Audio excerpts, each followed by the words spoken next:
out of lane though, so he's going to be able to get a tiny bit of damage onto this tower. Does have to be careful, but here comes Jokerism. That will secure this objective. Yeah, that Rift Herald buffing those minions, allowing him to just walk through with that kind of minion and finish it off. So that's the benefit of having Rift Herald. It usually results in 1 or 2 towers in your favor.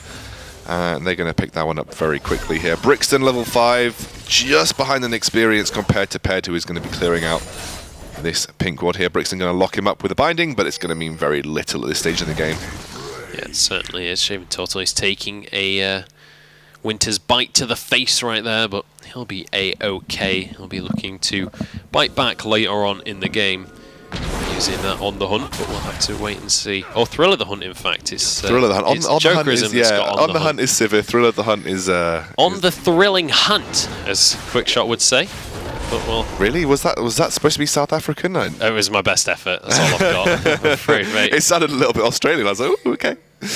I've never quite been able to South African. It's a difficult accent to do, I'd say. I think because you think Southern Hemisphere, you probably just think as the it's not that I don't know what it sounds like; it's that I can't replicate. No, I can't either. So don't worry. I'm not speaking from a man who can. I'm definitely a man who cannot replicate a South African accent, unless I say blick and blue or something like that. That's the only thing I can say. Blick and blue. Okay, let's step away from that before we start to get racist. But yeah, so it's been pretty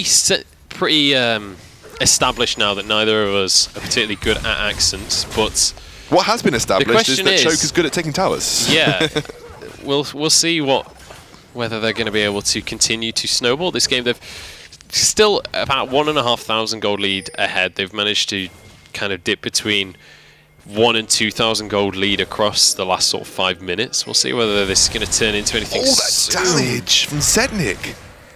Yeah, I mean, Zednik trying to just do something here, trying to turn those 2 kills into something more, but just can't quite finish it off. The Ethereal Chains didn't quite connect. He had the Mimic on Sigil of Malice, but it wasn't actually procced in the end, so Soko going to be able to walk away with it. Interestingly, Jokerism is playing one of the better AD carries to pick into a LeBlanc. Yeah. Just because that spell shield can negate part of the LeBlanc's full combo.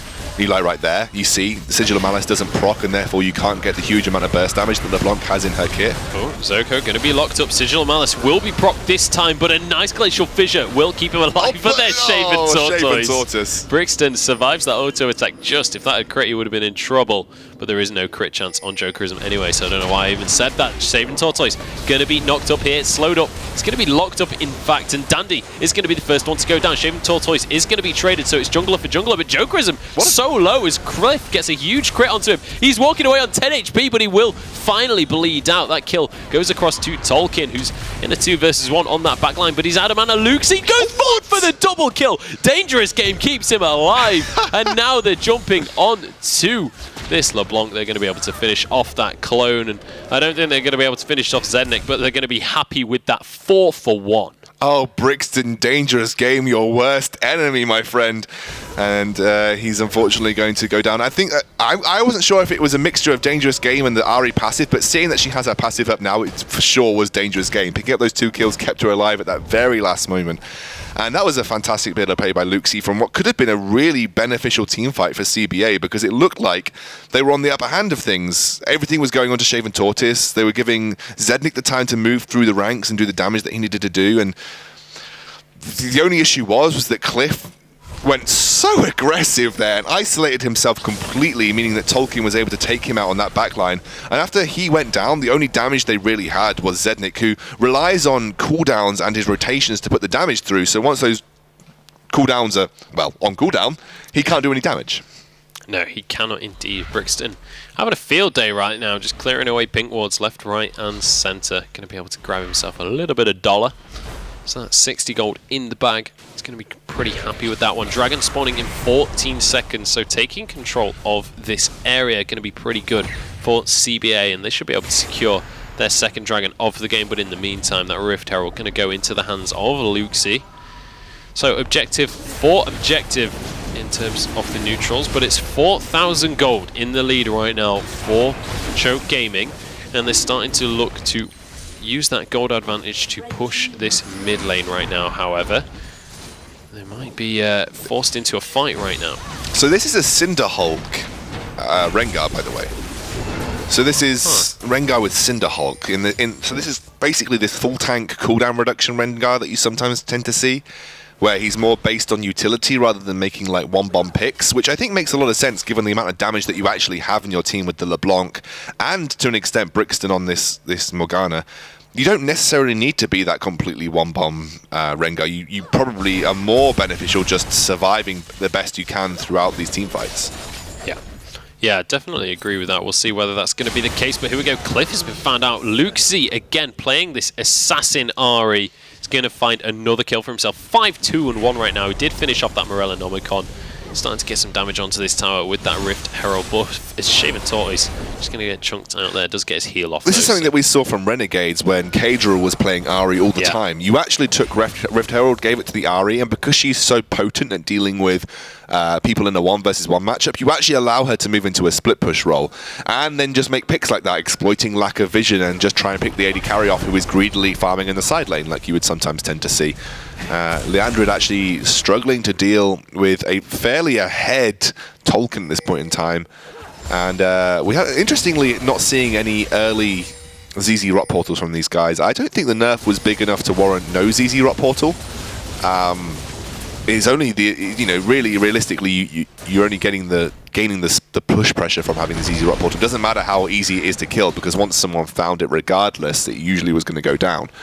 I think it just means that now it's easier for people like supports to go and kill it, and you don't have to take away someone who is particularly valuable to kill that ZZ Rot portal. Yeah, it's not just going to be Fioras and only Fioras that can actually kill the ZZ Rot portal now. It's going to be pretty much whoever finds it. Well, it's as tanky as a pink ward now, so it's certainly not going to be an issue for supports to deal with here. But the game certainly slowed down pretty significantly here. You can see that Choke trying to put the pressure onto these lanes, but it's pretty much just being traded evenly. They're not really getting anything too significant off in terms of tower damage. But we'll see whether or not they're going to be able to actually achieve something soon in this game. We've got Baron spawning in 50 seconds, and I feel like that might be the thing that really tilts the balance here. Yeah, I mean, the Baron is coming up fairly soon. I don't think, realistically, Choke have got a 20-minute Baron team on their side. However, like you said, if they use that Sivir ultimate, they can then very quickly rotate to Baron and take that off the map, and that could potentially seal out the entire game.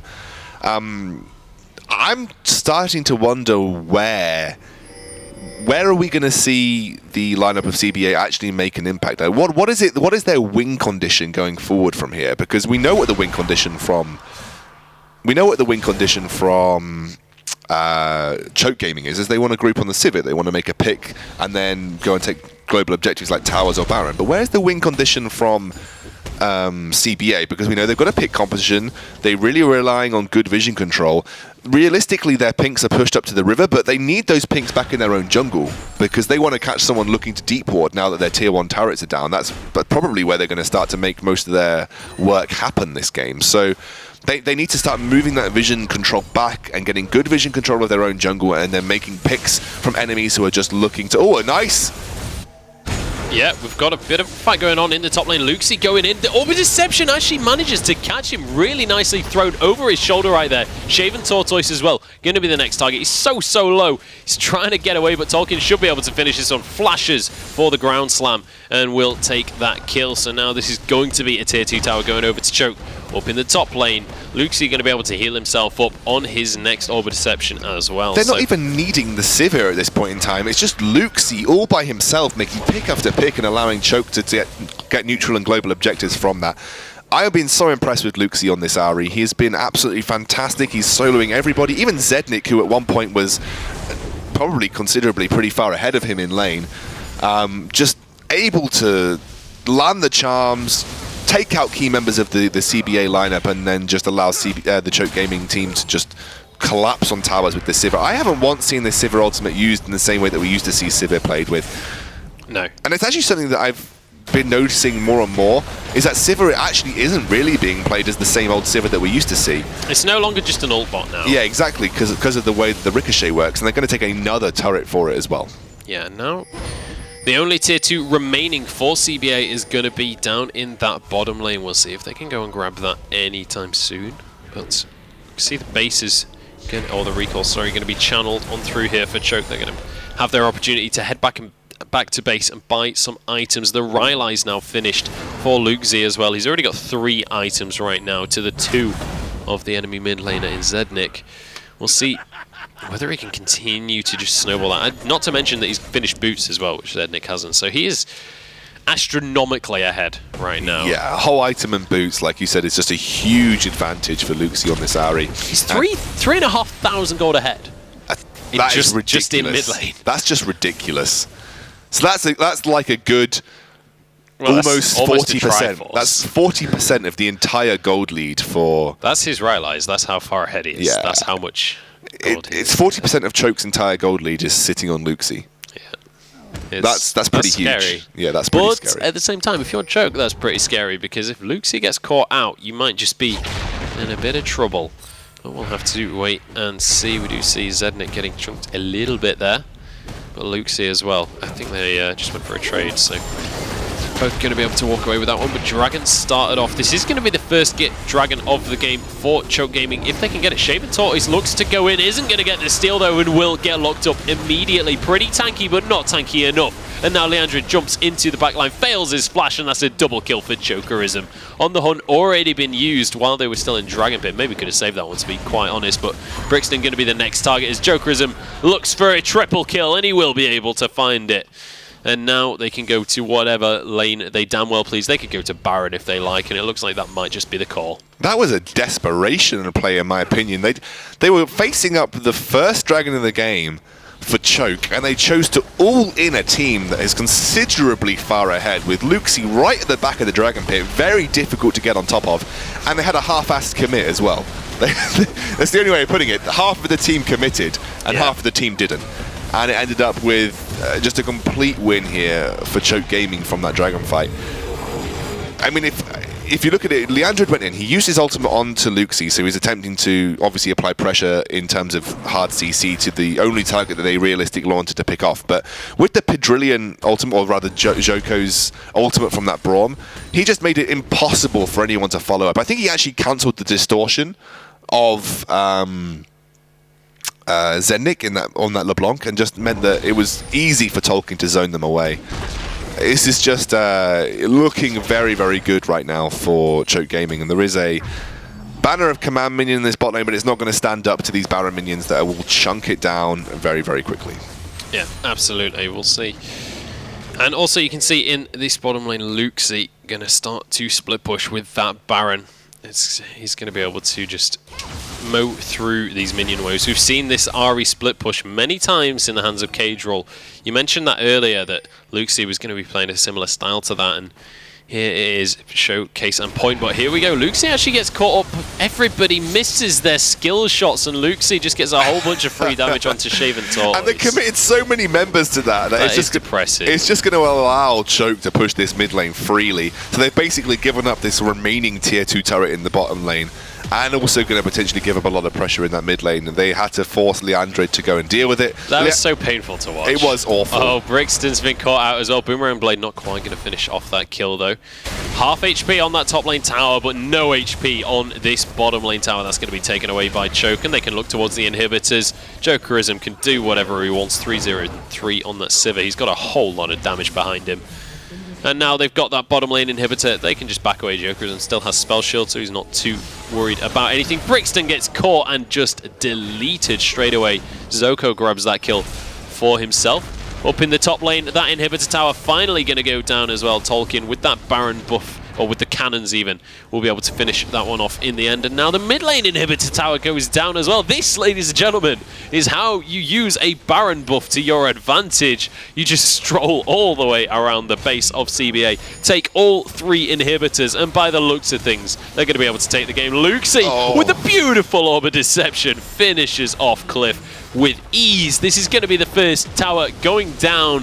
This is going to be the game going across to Choke Gaming, but we do have one final fight. Shaven Tortoise jumps in, but he has no damage whatsoever. He will be just eliminated as we see Zednik jumped on by the top laner from Choke, but they can't quite finish it. Leandra knocked out of his tower. Jokerism grabs that one. In fact, it's a double kill coming through for Luxi.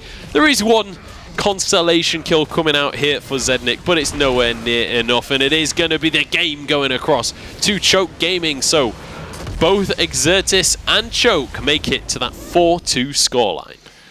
Yeah, and now the pressure's on TCA to